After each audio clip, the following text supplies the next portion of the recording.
قرآن اختلاف دور کرنے کے لیے نازل ہوا ہے۔ وَمَا أَنزَلْنَا عَلَيْكَ الْكِتَابَ إِلَّا لِتُبَيِّنَ لَهُمُ الَّذِي اخْتَلَفُوا فِيهِ وَهُدًى وَرَحْمَةً لِقَوْمٍ يُؤْمِنُونَ، اور ہم نے جو تم پر کتاب نازل کی ہے یعنی کہ قرآن مجید، تو اس کے لیے جس امر میں ان لوگوں کو اختلاف ہے تم اس کا فیصلہ کر دو، اور یہ مومنوں کے لیے ہدایت اور رحمت ہے۔ یعنی کہ جو قرآن پاک ہے یہ کیا ہے؟ یہ ہمارے اندر اختلافات کا فیصلہ کرنے کے لیے آئی ہے، اختلافات کو ختم کرنے کے لیے آئی ہے۔ اور یہ جو قرآن پاک ہے یہ کس کے لیے ہدایت اور رحمت ہے؟ مومنوں کے لیے۔ مومن کون ہوتے ہیں؟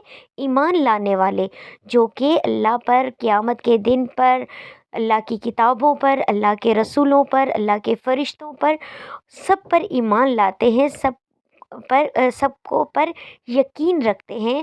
تو ایسے لوگوں کے لیے یہ قرآن پاک کیا ہے؟ ہدایت بھی ہے اور اللہ تعالیٰ کی طرف سے رحمت بھی ہے۔ اگر ہم صحیح معنوں میں قرآن پاک سے ہدایت حاصل کرنا چاہتے ہیں اور اس کی اللہ تعالیٰ کی رحمت حاصل کرنا چاہتے ہیں تو ہمیں اللہ تعالیٰ کے اس کلام پر جو ہے ایمان لانا ہوگا، یعنی کہ صرف زبانی طور پر ہی نہیں بلکہ عملی طور پر بھی اس پر ایمان لانا ہوگا۔ بہترین انسان کون ہے؟ تم میں سے بہترین وہ لوگ ہیں جو قرآن سیکھیں اور دوسروں کو سکھائیں۔ ہمارے پیارے نبی حضرت محمد صلی اللہ علیہ وآلہ وسلم کا فرمان عالی شان ہے، خیرکم من تعلم القرآن وعلمہ۔ تم میں سے بہتر وہ لوگ ہیں جو قرآن پاک کا علم حاصل کریں اور دوسروں کو اس کی تعلیم دیں۔ اب صرف قرآن پاک کی تعلیم دینے والے ہی بہتر نہیں ہیں بلکہ قرآن پاک کو سیکھنے والے، اس کی تعلیم حاصل کرنے والے بھی بہترین انسان ہیں۔ اگر ہم اور آپ بہترین لوگوں میں شامل ہونا چاہتے ہیں تو یا تو ہم قرآن کو سیکھنے والے بن جائیں اور سیکھنے کے بعد اس کو سکھانے والے بن جائیں۔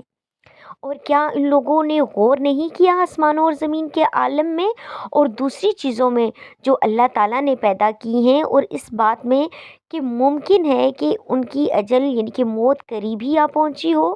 پھر قرآن کے بعد کون سی بات پر یہ لوگ ایمان لائیں گے؟ یعنی کہ اب ہم لوگ کہتے ہیں کہ ابھی بہت عمر پڑی ہے، بعد میں کر لیں گے، 2 سال بعد کر لیں گے، یعنی کہ قرآن پاک کو سیکھ لیں گے، یعنی کہ ابھی بہت ٹائم ہے۔ کوئی پتہ نہیں ہماری موت کب آ جائے، کوئی پتہ ہے ہماری زندگی کی کوئی گارنٹی ہے؟ نہیں نا۔ تو قرآن کے بعد اور کون سی چیز ہے جس پر ہم ایمان لائیں گے؟ یہ تو اللہ تعالیٰ کی آخری کتاب ہے، اس کے بعد اللہ تعالیٰ نے کوئی کلام نازل نہیں کرنا، اس کے بعد اللہ تعالیٰ نے کوئی ہدایت نہیں بھیجنی، اللہ تعالیٰ نے کوئی نبی نہیں بھیجنا، کوئی رسول نہیں بھیجنا۔ تو یہ قرآن پاک ہمارے لیے ہدایت کا سرچشمہ ہے، اسی پر ہم عمل کر کے، اسی کو ہم پڑھ کر، اس پر عمل کر کے، اس کے راستے پر چل کے جنت میں جا سکتے ہیں، جنت تک پہنچ سکتے ہیں۔ اللہ تعالیٰ کا ارشاد باری تعالیٰ ہے، اور جب قرآن پاک پڑھا جایا کرے تو اس کی طرف کان لگا دیا کرو اور خاموش رہا کرو، امید ہے کہ تم پر رحمت ہو۔ یعنی کہ اللہ تعالیٰ نے قرآن کریم میں قرآن پاک کو سننے کا ادب بیان کیا ہے کہ جب قرآن پاک پڑھا جا رہا ہو، جہاں پر قرآن پاک کی تعلیم دی جا رہی ہو تو اسے خاموشی سے سنو، کان لگا کر سنو، غور سے سنو، تو کیا ہوگا؟ تم پر اللہ تعالیٰ کی رحمت نازل ہوگی۔ اگر اللہ تعالیٰ کی رحمت حاصل کرنا چاہتے ہو تو قرآن پاک کو غور سے سنو۔ پھر اللہ تعالیٰ فرما رہے ہیں کہ حدیث کا مفہوم ہے، جس شخص کے ساتھ اللہ تعالیٰ بھلائی کا ارادہ کرنا چاہتے ہیں اس کو دین کی سمجھ بوجھ عنایت فرما دیتے ہیں، اور میں تو محض تقسیم کرنے والا ہوں، دینے والا تو اللہ ہی ہے، اور یہ امت ہمیشہ اللہ کے حکم پر قائم رہے گی، اور جو شخص ان کی مخالفت کرے گا انہیں نقصان نہیں پہنچا سکے گا یہاں تک کہ اللہ کا حکم یعنی کہ قیامت آ جائے اور یہ عالم فنا ہو جائے۔ یعنی کہ اس حدیث میں آپ صلی اللہ علیہ وآلہ وسلم نے فرمایا ہے کہ اللہ تعالیٰ جس شخص کے ساتھ بھلائی کا، نیکی کا ارادہ کرنا چاہتے ہیں تو اسے دین کی سمجھ بوجھ عطا فرماتے ہیں۔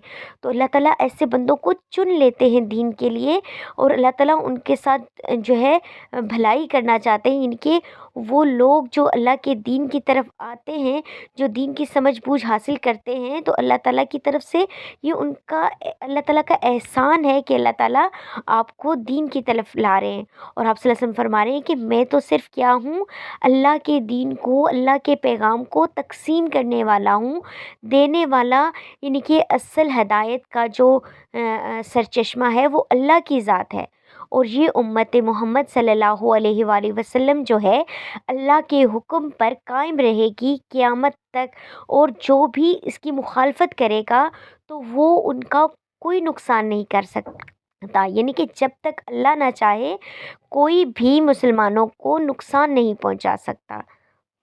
میری پیاری بہنوں اور بچیوں، اگر آپ قرآن پاک کو لفظی ترجمے کے ساتھ، تجوید کے ساتھ سیکھنا چاہتی ہیں تو اس نمبر پر آپ رابطہ کر سکتی ہیں، اور اس کے علاوہ ہم آپ کو قرآن پاک کا ترجمہ تفسیر کے ساتھ ساتھ یہ بھی بتائیں گے کہ قرآن پاک ہمیں کیا کرنے کا حکم دے رہا ہے اور کن چیزوں سے بچنے کا حکم دے رہا ہے، کہ یعنی کہ ہم کیا کریں اور کیا نہ کریں قرآن کی روشنی میں ہم آپ کو بتائیں گے، اور اس پر عمل کرنے کی کوشش کریں گے۔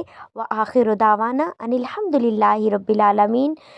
سبحانک اللہم و بحمدک، نشہد ان لا الہ الا انت، نستغفرک و اتوب الیک۔ میرے چینل کو سبسکرائب کریں اور بیل آئیکن کو دبا دیں، اور ویڈیو کو زیادہ سے زیادہ شیئر کریں۔ جزاک اللہ خیر۔